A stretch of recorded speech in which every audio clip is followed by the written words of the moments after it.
Hey everyone. In this episode of Code Porn, we're going to dive into ElasticSearch, which is a document store in the NoSQL family. But it's more than just that. It's a search server based on Lucene and provides a distributable full-text search engine that's accessible through a RESTful interface. Now, what's really nice about ElasticSearch is that it's schemaless and uses JSON instead of XML, like Solr does. So ElasticSearch is open source and built in Java, which means it's going to pretty much run on any platform out there. But one thing that I wanted to point out is while you're working with Elasticsearch, the documentation provided by Elasticsearch on their website I've found to be incorrect in most scenarios. And that's the reason for this episode. So along with some of the basics, we're going to look at doing some harder things like setting up synonyms and doing geospatial lookups. So the first question would be, why would I use Elasticsearch? Well, Elasticsearch is a document store, so you could use it to replace your current document store like MongoDB or RavenDB. Not that Elasticsearch is any better or worse than either of those options, but it's another alternative. The second reason is Elasticsearch is incredibly fast when it comes to searching. So if your current document store is not giving you the read performance that you need or is not scaling as well as you would like, Elasticsearch is highly scalable. And then, of course, you would use a document store, not necessarily Elasticsearch, but any document store, as a denormalized data store. And that's what I commonly use Elasticsearch for. And let's talk about what I mean by denormalized data store. So on the left here, we've got a standard SQL query that you might be familiar with. We're selecting some columns from a table, and then we're joining against a bunch of other tables. And then we have a predicate down at the bottom. Now this is a pretty common scenario when a user hits a page or makes a request of some type that this query executes and brings back the data that they might be looking for. But if you notice, we're doing a whole lot of work here because usually in an RDBMS, we like to normalize the data so that we don't have any duplication. But that means that when we're doing lookups or searching, we have to do a lot of extra work. We have to go and join on these other tables.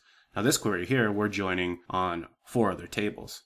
Now the problem with this is performance.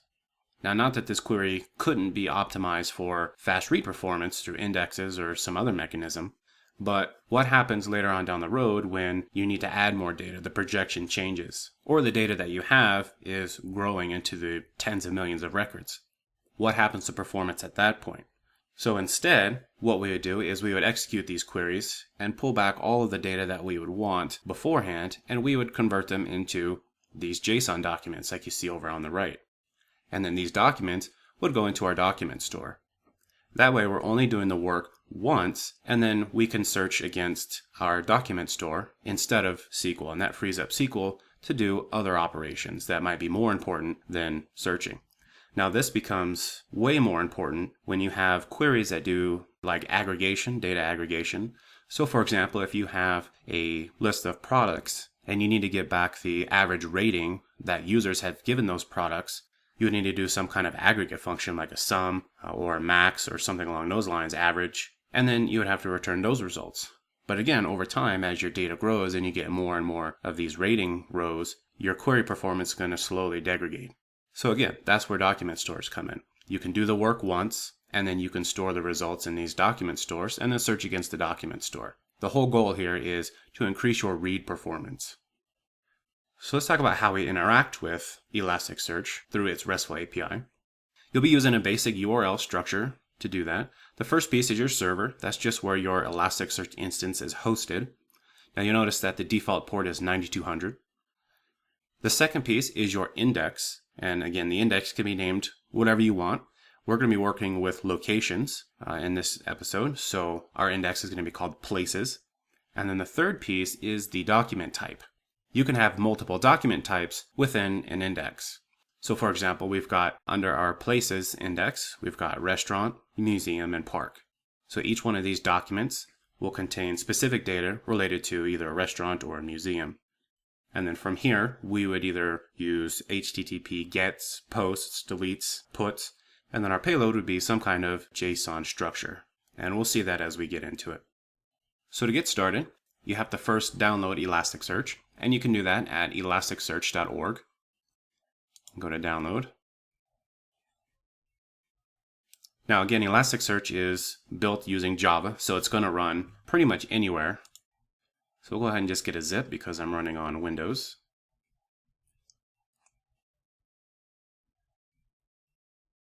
And so the installation of ElasticSearch is very simple. You simply drag the folder wherever you want it to go, and now it's installed. To run this, just open up a new command window. Then we'll switch over to the bin folder, and we'll run ElasticSearch, which is a batch file that will kick off the process for us. And what's going to happen is, you'll probably see this, the Java home environment variable is not set, so we just need to set that.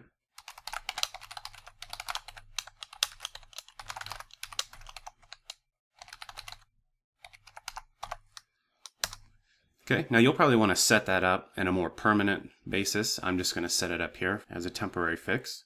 Now, what it's asking for is actually the path to the JRE folder, not the bin folder. So make sure you don't specify the bin folder. And then we'll run ElasticSearch again. Okay, so now we see that ElasticSearch has started up. And it's ready to go. Now I'm going to be using Fiddler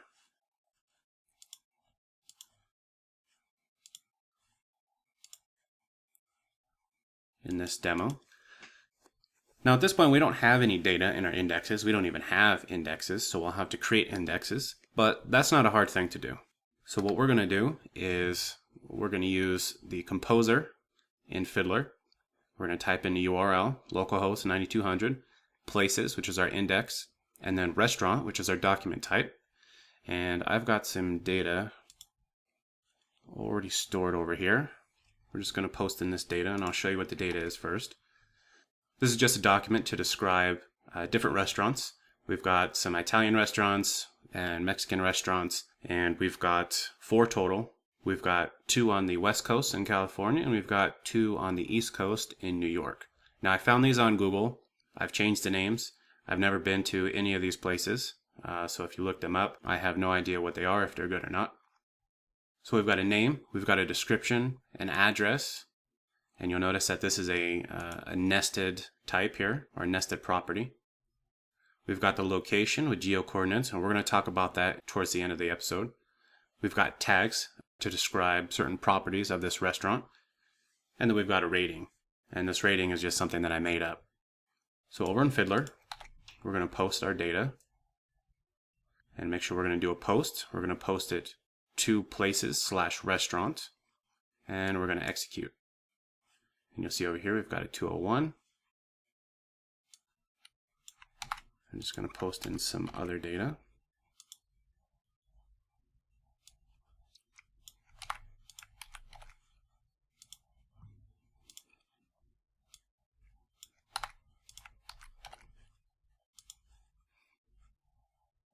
Now you'll notice here, all of the documents that I'm inserting into our index document type, they all have the same structure. It's not necessary to maintain a structure. Again, this is a schema-less document store, but it does help when everything is kind of consistent. So if you need, for some reason, to change the schema of your document, then I recommend changing to a new document type. So instead of restaurant, maybe call it restaurant 2 or something.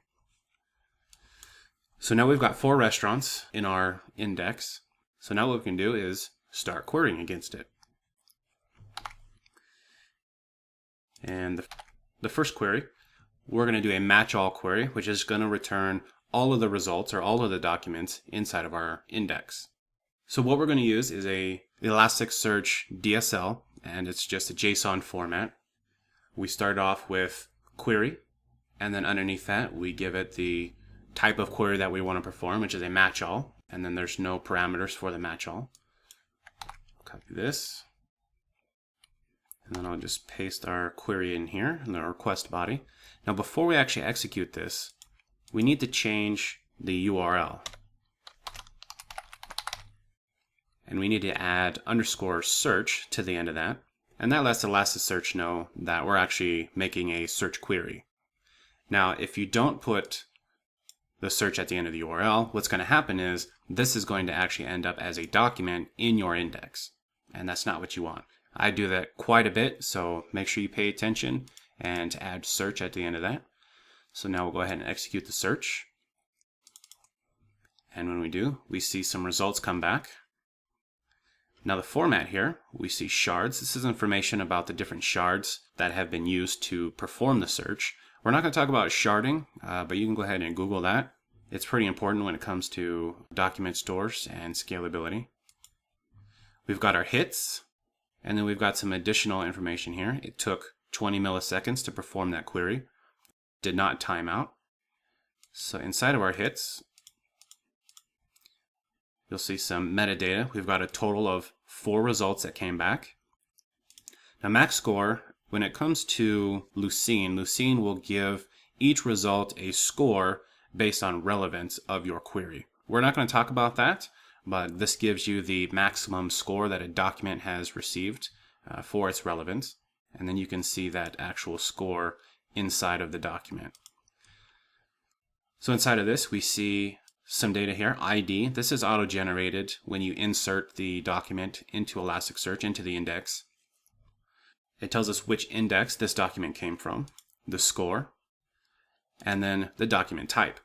Now the type here, because we could search at the index level, the search that we just did was at a document type level, so we're only pulling back results for restaurant documents. But if you remember back to the example URLs I gave, we could have restaurants, museums, and parks. And if we did a search at the top level on the actual index, we may get back 3 different types of documents.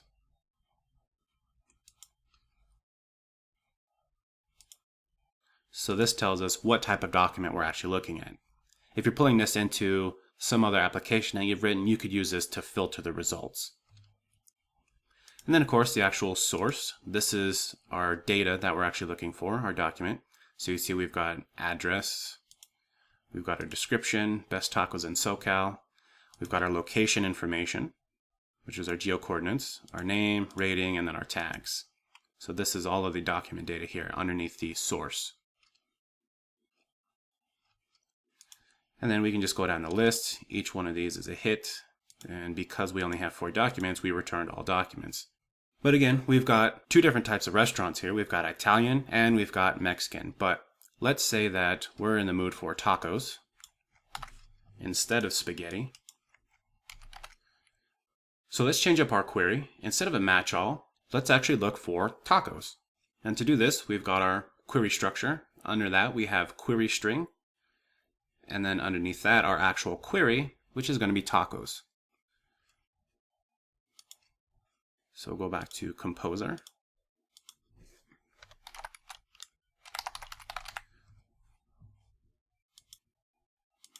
Just make sure I spelled that right.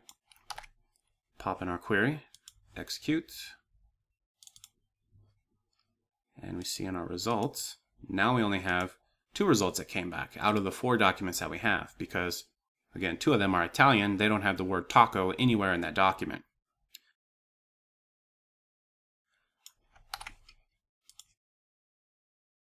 So if we wanted to be more explicit about the actual fields or properties of the document that we're looking for, we can just add fields to our declaration. And then field is going to be an array of strings, and inside each string is the name of the property that you want to search on. So we want to specifically search fields tags. Go back to Composer, paste that in there.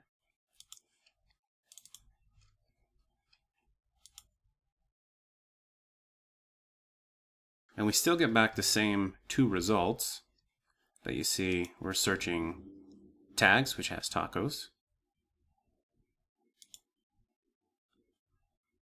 and tacos.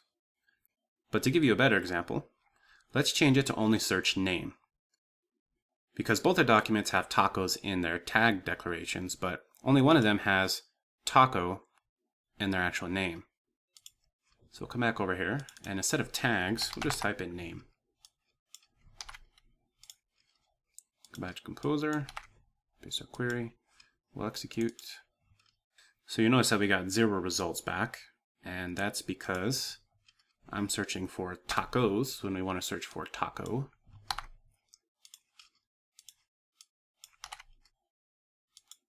So execute, And now we got back a result. This time we only got back one result. And that's because we were searching only in the name. All right, so let's get a little bit more advanced with our query. We're going to go back to searching the tags field, and we're going to search for tacos. But this time we're going to add a filter, and we're going to expect a range on the rating. So we want any restaurants that have a rating greater than or equal to 4.0. Now the way that we specify this is, if you remember, we have our regular query that we were using before, our query string, our query tacos, and the fields we're using searching in tags. But up here we've added filtered, and so our query is now wrapped inside of filtered. Inside of the filter declaration, we specify range, and then the actual property that we're going to apply the range to, in this case rating, and then the range operators. We only want greater than or equal to in this case, but there's also less than or equal to. Just go ahead and look at the ES documentation, and you'll get a list of the other operators that are available. So now I've got our filter and our range.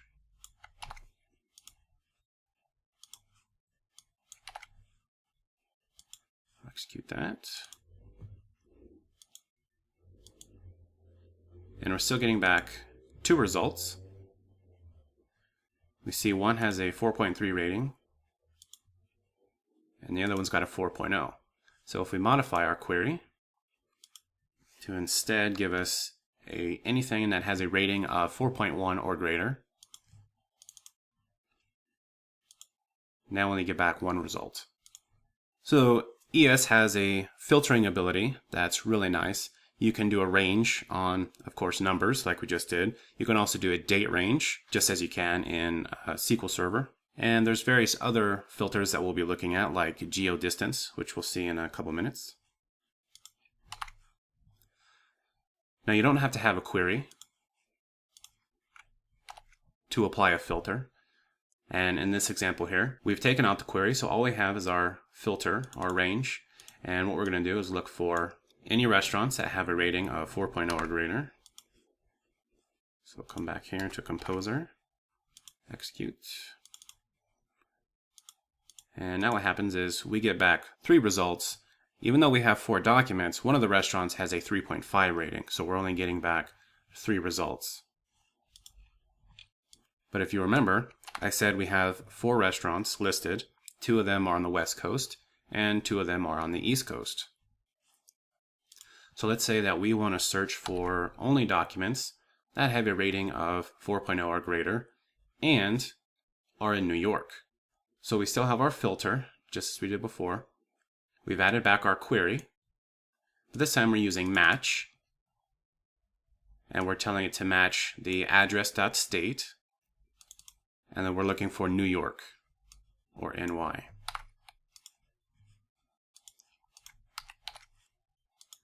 We'll paste that, run it, and now we've gotten one hit. And that's because one of the restaurants that was listed in New York has a 3.5 rating. This document here has 4.3. But let's say that the state is a value that the user is sending as input. Now, not everybody uses NY. Some people like to type in New York. Okay, that's fine. But what happens when we search? We get back 0 results because none of our documents contain the term New York. They only contain the term NY. Now, obviously, this is a problem, but it's one that we can solve and solve it pretty easily. And the way that we're going to solve that is by using synonyms.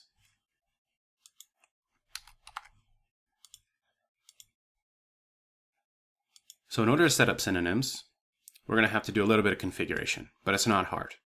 But the first thing is we're going to delete our index, and we do this by using the places URL and then using HTTP delete.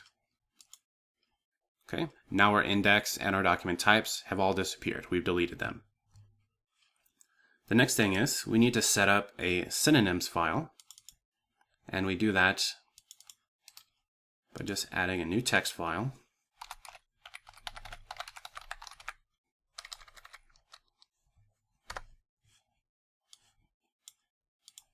And what we'll do is on each line,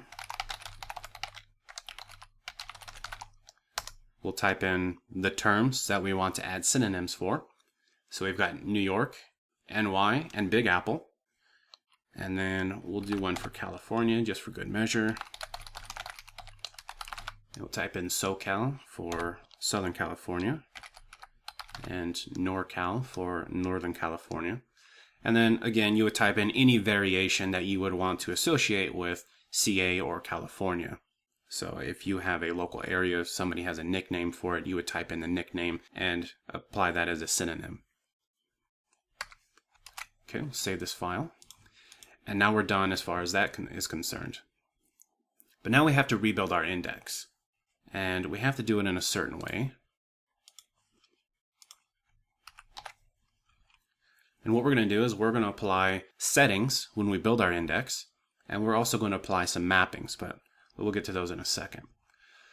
So up here, we're going to pass in just a JSON object. First, we've got settings, and we're specifying index and the analysis on that index. We're specifying an analyzer to be used when analyzing the data coming in for the index. And then we're specifying the synonym filter, and then some specifications for that, such as tokenizer, which is white space. Tokenizer is what breaks up the word or words in a value and then builds an index based on those. Now, if you want to know more about that, look up the documentation on ES. We're not going to be talking about that. And then, of course, down here we actually have the definition of synonym. We're specifying the synonyms path, which is synonyms.txt. That's the file we just created. Now, that file is location specific. It has to be at the same location as the configuration files. Now, in Windows, you'll find it underneath the config folder and maybe standard installations on Linux.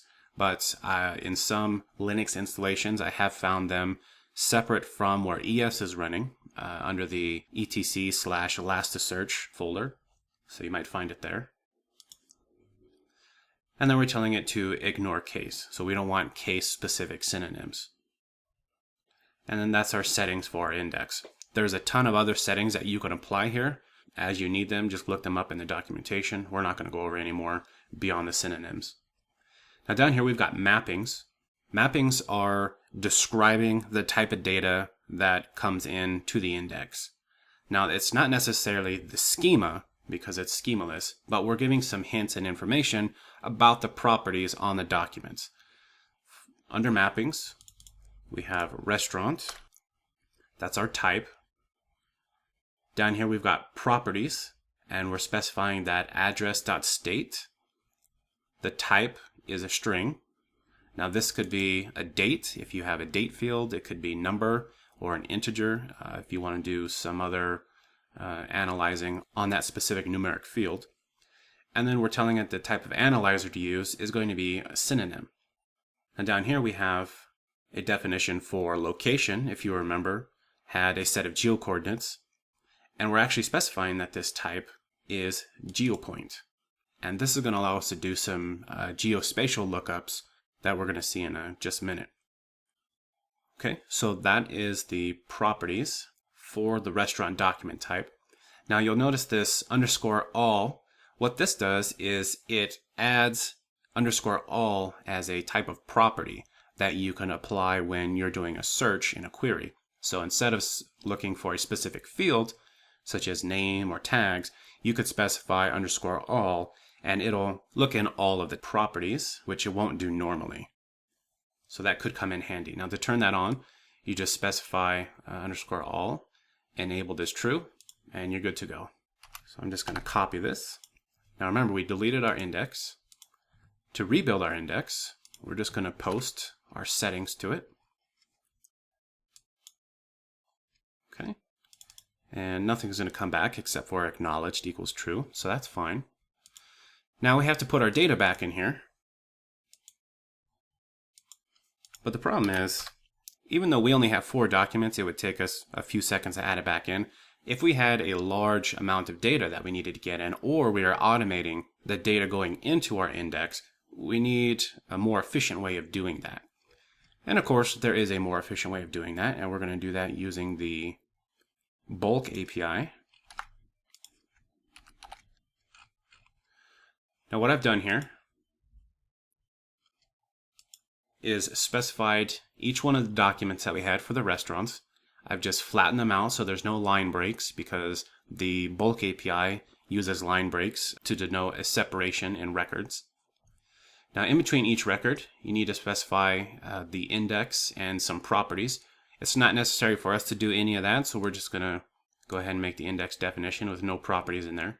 Go ahead and look up the bulk API documentation if you want more information about setting these, because you can specify document creation, document deleting, and document updating as well. So we don't care about any of that. We just want to create all of these documents. So we'll copy those over into our request body. And then we'll hit the _bulk endpoint, execute that, and now we'll have all of our documents inserted into our restaurant index or places index in one go. Okay.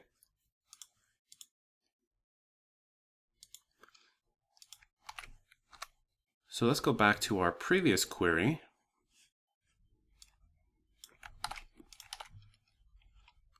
Where we were looking for New York. Oh, and you'll see I got an error because I forgot to change the endpoint. It's very easy to do that. Okay, we did a search. We've got back our results, just like we did last time. So now let's change this to New York. Execute again. Now remember, last time we didn't get any results. Now we're getting results. But, in all fairness, you can see that in the description we have New York. And also in city we have New York. So, if you remember, I added Big Apple as a synonym for New York. So we'll go ahead and use Big Apple, which is nowhere else in that document. We'll search. And we got back our hit once again. And that's how synonyms work. So it's not that hard to set up. So let's do a little more advanced query. Let's say instead of searching New York, we want to search for all restaurants within a specific location. Now I've just randomly chosen these coordinates off of Google Maps, which is within the general vicinity of some of the restaurants that we have listed. So in this query, again, we're applying filters. This time we're applying the Geo Distance Filter. Inside of that, we're giving the distance property. This is the specification in what radius do you want to search. So we're saying give us any resulting matches within 100 kilometers. You can also specify miles if you don't know kilometers. I don't know kilometers, but we're going to use kilometers. And then of course the location. So the location is an array of floats, and it starts with the latitude and then the longitude. Make sure you don't mix those up or you're going to get weird results. So we'll go ahead and throw that into Fiddler, execute, and we've got 2 hits. And that's because those are the only 2 restaurants listed in New York, and they're all within about 3 or 4 miles from the location that I chose. Now again, we did no other queries in here, but you can see we didn't get any results from LA. But if you wanted, we could increase the distance to 10,000 kilometers, and we should end up with the results, 4 results for the restaurants in LA, and we do. And that's how easy it is to do geodistance filtering on our documents. And we can also do this in SQL Server. SQL Server does support geospatial functionality. However, it's not as performant as one would like, and also, as I found recently, does not work so well when you go into Azure. So there could be some issues there. Now, of course, Azure will have better support for this in the future, but for now, ElasticSearch is doing a good job. Okay, so let's look at one last query. This is a more advanced query. We have a filter, but this time we're doing a Boolean filter. We have a Geo Distance Filter, so it must be within 100 kilometers. Okay, that's just exactly as it was before. And the range on the rating must be greater than or equal to 4. Now up here under the filter, we're specifying that we have a Boolean query. Under the Boolean, we're specifying must. And these are the conditions that must be met for the document to come back as a hit. There's also must not and should. So must not is, obviously as it sounds, must not match for the document to actually be a match for the query. And then should is a little bit more complicated. It affects the scoring that you get. Again, we're not going to talk about scoring. So if you want to know more about that, go ahead and look it up in the ES documentation. Okay, so we'll go ahead and run this.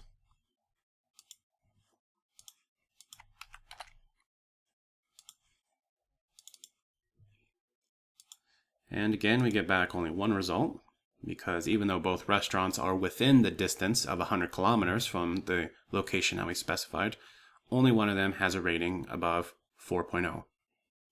Okay. So I'm going to show you a couple other things real quick. We're going to go back and do a match all query. And of course, we're going to get back 4 results.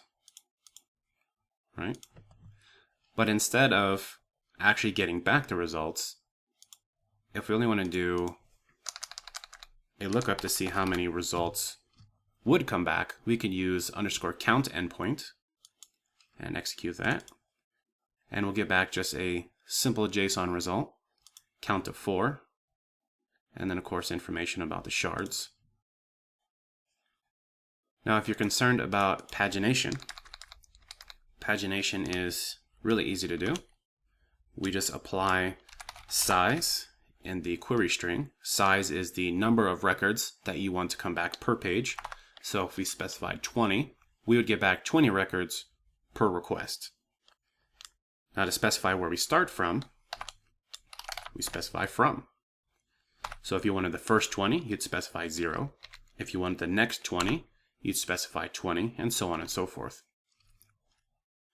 And because we only have couple documents, I'm going to go ahead and limit that to 2, 0. And so when we execute this query,